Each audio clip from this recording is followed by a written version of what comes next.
చాలా దేదీప్యమానంగా ఎందరో భక్తులకి కోరికలు తీర్చే ఒక గొప్ప దేవాలయంగా పిలువబడుతున్న ఈ కొండాపూర్లో ఈ క్షేత్రము విశాఖ శ్రీ శారదా పీఠానికి అందించడము సుమారు 19 సంవత్సరాల క్రితం ఈ దేవాలయాన్ని నిర్మాణం చేసి దేవుడిని విగ్రహ ప్రతిష్ట ప్రాణ ప్రతిష్ట జరిగిన తరువాత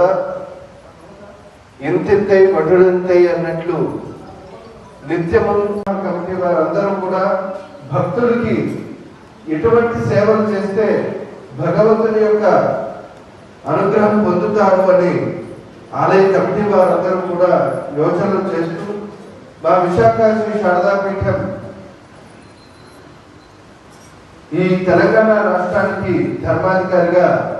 శేషసాయి గారు వారు